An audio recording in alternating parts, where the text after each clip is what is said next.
এই যে supreme court যে অবজারভেশনগুলো দিয়েছে সেগুলো মেনেই কি সব কিছু হচ্ছে এখনো অবধি? যা প্রক্রিয়া আপনি দেখতে পাচ্ছেন, আপনি যেহেতু বিষয়টার ভিতরে ছিলেন, আপনার কি মনে হচ্ছে যে সুপ্রিম কোর্টের যে নির্দেশ সেটা আদৌ রাজ্য সরকার মানছে? হ্যাঁ, ওভারঅল আমি বলবো যে অ্যাপারেন্টলি মেনে চলছে, কিন্তু অ্যাপারেন্টলি মেনে চলার ভেতরে ভেতরে একটা তরঙ্গ তো চলে, একটা স্রোত চলে, সেখানে কিন্তু দুর্নীতি আছে।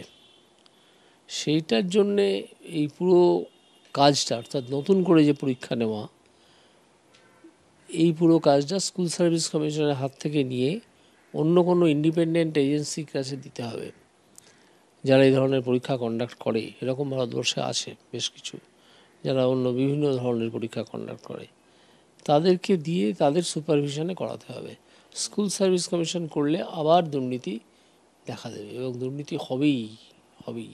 মানে এডুকেশন পুরো সিস্টেমটা যা অবস্থায় রয়ে কোলাপস করে গেছে এডুকেশন সিস্টেমটা, এদের হাতে আর আর রিকভার করবে না।